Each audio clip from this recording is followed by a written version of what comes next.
লাল, সাদা, দেশি, ফার্ম বা হাঁস কোন ডিম সবচেয়ে পুষ্টিকর? কারো পছন্দ সেদ্ধ ডিম, কেউ ভালোবাসেন পোচ। ট্রেনে বা বাসে কোথাও গেলে রাস্তায় হকারের ডাক শোনা যায়। চাই ডিম, গরম ডিম। বিক্রেতাদের হাঁকে মনে পড়ে, আরে পেট তো খালি, একটা ডিম খাওয়াই যায়। তখন আমরা ডিম বিক্রেতাকে প্রশ্ন করে বসি, এটা কিসের ডিম?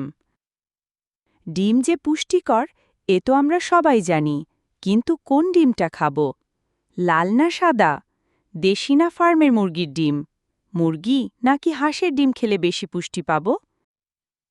আমরা এরই মধ্যে জেনে গেছি ডিম খুব পুষ্টিকর এক খাবার, সবার প্রিয়। আমরা নিজেরা ডিম খাই, শিশুদের ডিম খাওয়াই। অনেকের বিশ্বাস ডিম সবার শরীরের পুষ্টির জন্য খুব প্রয়োজনীয়। পুষ্টিবিদেরাও সে কথা স্বীকার করেন। তবে কোন ডিম স্বাস্থ্যের জন্য ভালো তা নিয়ে অনেকের মনে অনেক প্রশ্ন রয়েছে। কারো মতে লাল ডিমে পুষ্টি বেশি, সাদা ডিমে কম। আবার কেউ মনে করেন দেশি ডিম খাওয়া ভালো। আবার কারো মতে মুরগির ডিম ভালো, হাঁসের ডিম খাওয়া ভালো নয়। চলো আমরা এই সব প্রশ্নের উত্তর জানার চেষ্টা করি। লাল না সাদা? কোন ডিম বেশি খাবো? আমাদের দেশে কোনো কোনো জায়গায় মুরগির লাল ডিমের দাম একটু বেশি, কারণ অনেকের ধারণা লাল ডিমে পুষ্টি বেশি। আসলে কি তাই? উত্তর হল ধারণাটা ভুল। গবেষকদের মতে দুই ধরনের ডিমের পুষ্টিমান প্রায় এক। এখন প্রশ্ন হল, ডিম লাল বা সাদা হয় কেন? মুরগির ডিমের রং মুরগির রঙের কারণে হয়। যুক্তরাষ্ট্রের বিজ্ঞানীরা বেশ কয়েকটি গবেষণায় আবিষ্কার করেছেন সাদা পাখনা ও সাদা কানের মুরগি সাধারণত সাদা ডিম দেয়, আর বাদামি বা লাল পাখনাওয়ালা ও লাল কানের মুরগি বাদামি বা লাল রঙের ডিম দিয়ে থাকে। তবে পুরো বিষয় জেনেটিক কারণে ঘটে। আমাদের দেশে ডিমের জন্য যেসব লেয়ার মুরগি পালন করা হয় সেগুলোর বেশিরভাগ লাল রঙের, সে কারণে এদের ডিমও লাল।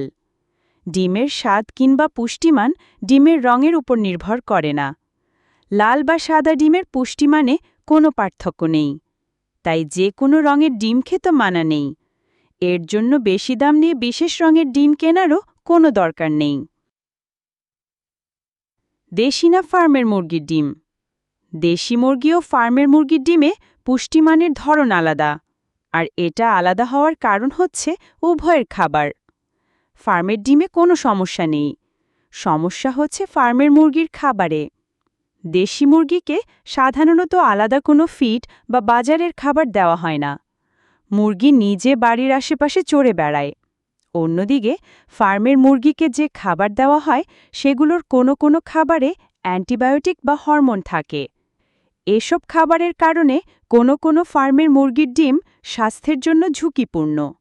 তা না হলে দেশি মুরগির ডিম ও ফার্মের মুরগির ডিম দুটোই পুষ্টিকর। এক্ষেত্রে ডিমের আকার যত বড় হবে সেটার পুষ্টিমানও বেশি হবে। দেশি মুরগির ডিমে ওমেগা-3 ফ্যাটি অ্যাসিডের পরিমাণ ফার্মের মুরগির চেয়ে বেশি, তবে আবার দেশি মুরগির ডিম আকারে ছোট আর দামেও বেশি। সেই সঙ্গে দেশি মুরগির ডিম বাজারে সহজে মেলে না। তাই দেশি মুরগির ডিম পেলে ভালো, না পেলেও ক্ষতি নেই, বিশেষ করে যদি ফার্মের মুরগির ডিম কোনো বিশ্বস্ত প্রতিষ্ঠানের কাছ থেকে কেনা যায়। কোনো প্রতিষ্ঠান যদি এই নিশ্চয়তা দিতে পারে যে তারা মুরগিকে কোনো ক্ষতিকারক ফিড বা খাবার দেয় না, তাহলে সেটা সবচেয়ে ভালো। ফার্মের ডিম বিক্রি করে এমন অনেক প্রতিষ্ঠানের দাবি অনুসারে তাদের ডিমে ওমেগা-3 এর পরিমাণ বেশি থাকে। সেক্ষেত্রে বিশ্বস্ততা বড় একটি বিষয়। হাঁস না মুরগি? দুটোর পুষ্টিমান খুব কাছাকাছি হলেও গবেষকদের হিসেবে হাঁসের ডিম পুষ্টিমানে মুরগির ডিমের চেয়ে সামান্য এগিয়ে। হাঁসের ডিমে ভিটামিন এ, ভিটামিন ডি ও ওমেগা-3 ফ্যাটি অ্যাসিডের মুরগির ডিমের চেয়ে খানিকটা বেশি।